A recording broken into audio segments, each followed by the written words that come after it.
Good morning. Hey. Yeah. I don't know what music I'm dancing to, but I'm dancing in my mind. You know. Good morning, everybody. Good morning, early risers. Good morning, overnighters. Good morning. I'm cheeked up. You should be. Went to bed early now. Yes, yes, yes. All right.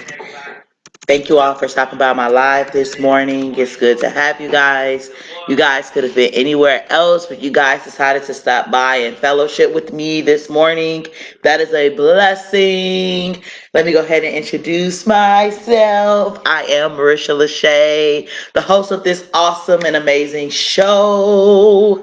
Yes, welcome. Yes, cheeked up. Yes, yes. And I know what day it is. Today is Wednesday. I know what day it is. Okay, it's Wednesday. It's the middle of the week. It's the day before Thanksgiving. Hey, all right. Good energy this morning. Good energy. I just feel good energy. I feel good vibes. You are right. Today is Wednesday. Praise God. Yes. So happy to be up here talking to you guys. You know, seeing you viewers tune in this morning. Like, everything's lit right now. It's lit, as we should be. So what I'm going to go ahead and do is get on with the movement. What is the Breakfast Show with Marisha LaShay? The Breakfast Show with Marisha LaShay is a platform that was designed for people to engage in dialogue amongst one another. We're talking to audiences worldwide, people tuning in worldwide, and being able to express themselves. We are asking thought-provoking questions that is going to challenge your mental to think about it out of the ordinary, and create a movement of being able to talks among one another and getting multiple perspectives. That is what this show is all about. Speaking of, today is day 25, and we have 5 more days. 5 is a good number. Shout out, to the fives. Shout out to the 5 pearls. Shout out to the 5th month of the year. Shout out to 5. Awesome, awesome, awesome. So I am checking in from Atlanta. Well, not necessarily Atlanta, but Georgia, Macon. Normally I will be checking in from Chicago because I was born and raised in Chicago. But due to the holiday, I'm changing environments. Praise God.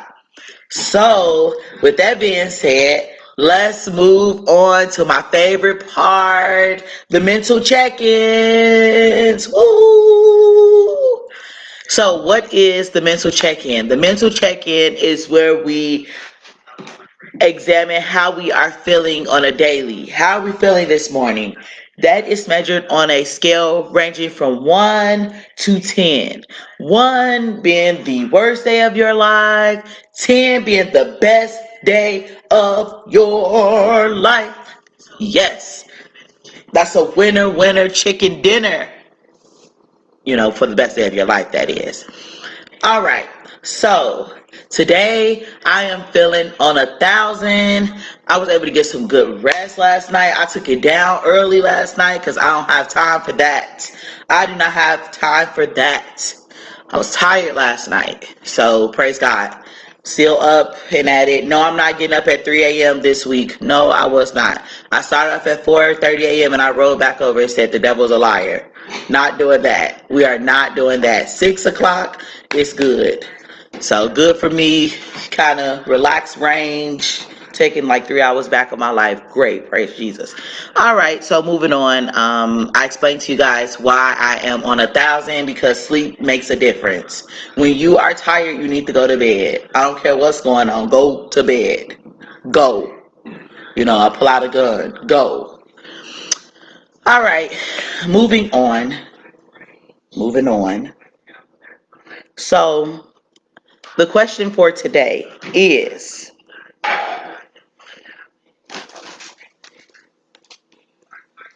Dear love, why do you feel so good and hurt so bad?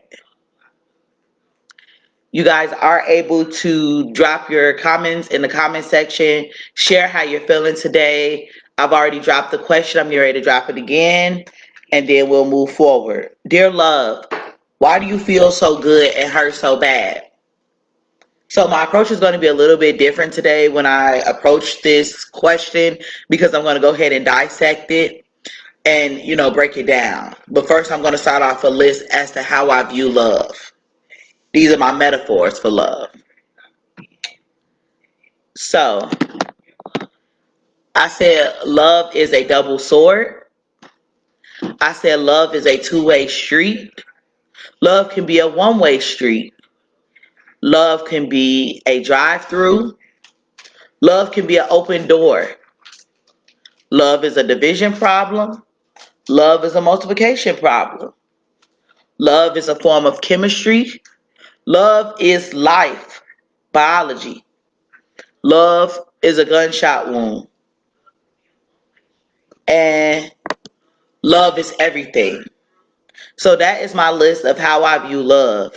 Now what I'm going to be able to do is to go back over this list and break it down so you guys can understand as to what love is about based on these metaphors.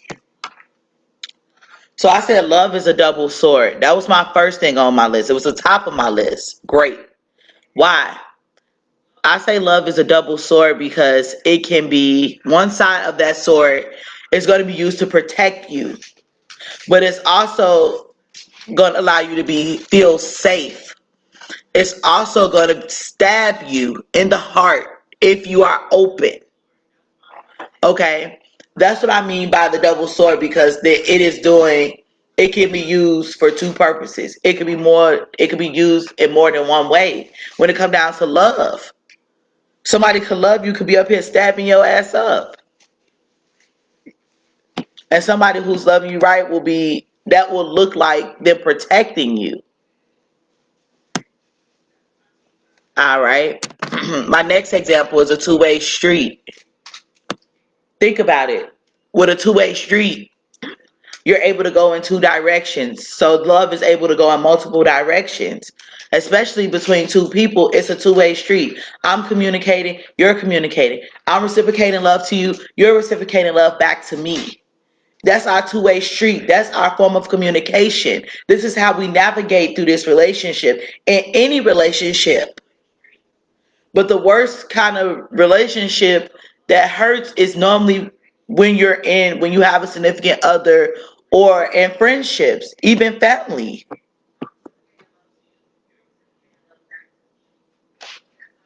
All right, moving on. The one-way street. Love can be one-sided. Everybody could just be out here giving love, giving love, giving love, giving love, giving all they got, and ain't nobody giving nothing back to them. How is that fair? How is that fair? That's one-sided love. That's a one-way street, because when it comes down to you, you ain't getting the love that you're giving out to everybody else. That's unfair. But some people don't know how to love you, so sometimes you can't look at it as being unfair.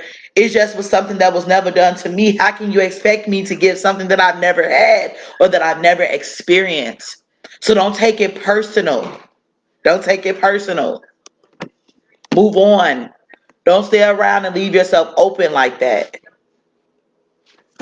All right. A drive-through. Now, we all know, and we've all been through a drive-through where we pull up in the car, we stop at the window, the spot where we put our order in. In the beginning, we put our order in, we tell them what we want, we make, we lay it out for them, right? We get to the window, we pay. Okay, when we get to the window and we pay, we normally could kind of pick up what that person's demeanor is. Are they happy and cheerful? Are they the Grinch? Okay, after we pay, then what? We roll down to the next window, right? And after we expected our food right there at the third window, and we get our stuff. And what do? We check our food before we leave because we don't want no problems.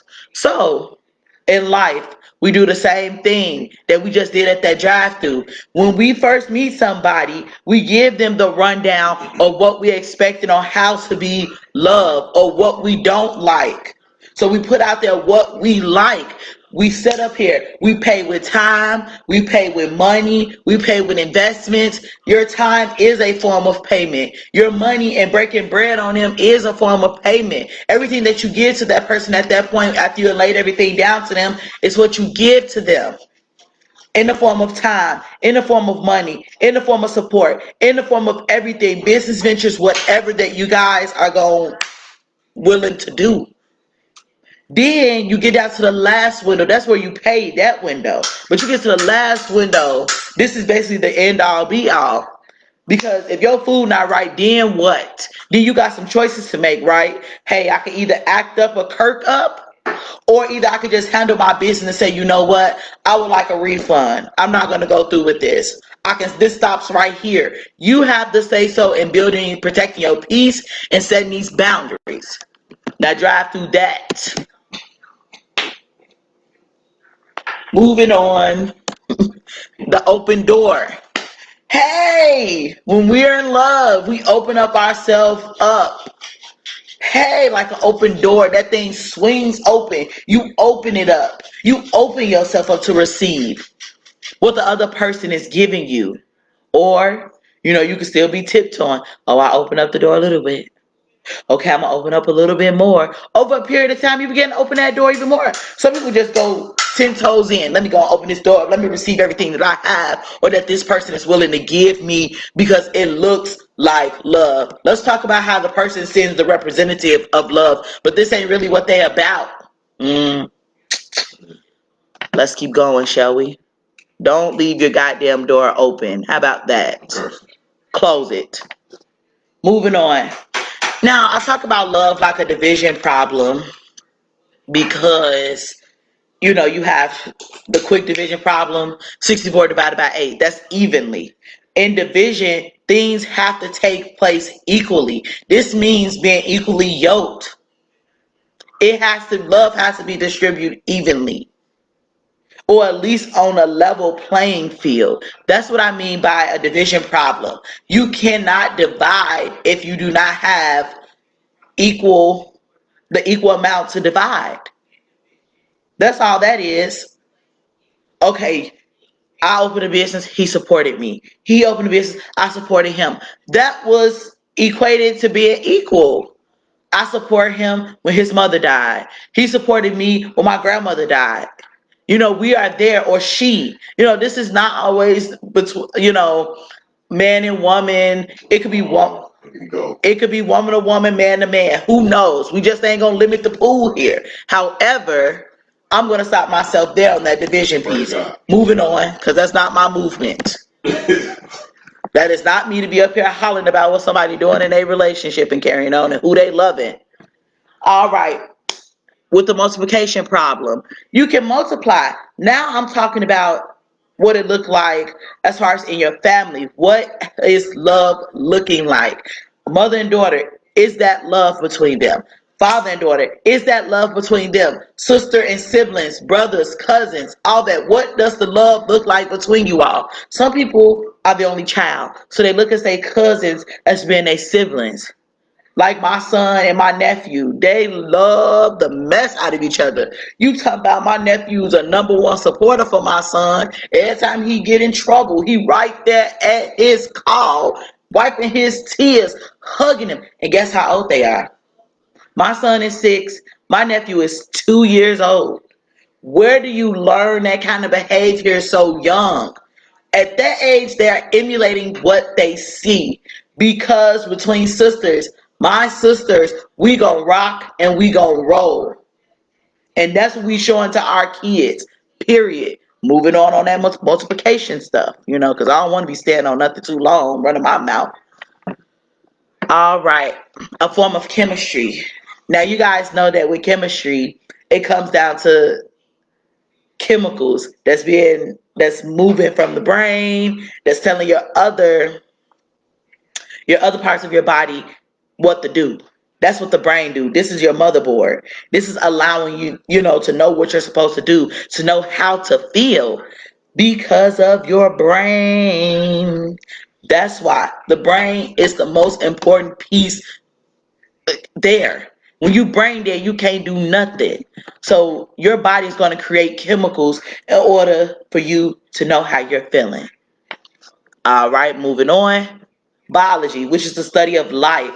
In life, you will love. You will go through the worst of the worst, and you will be going through the best of the best. The patterns could switch up. So please be aware of the patterns in people.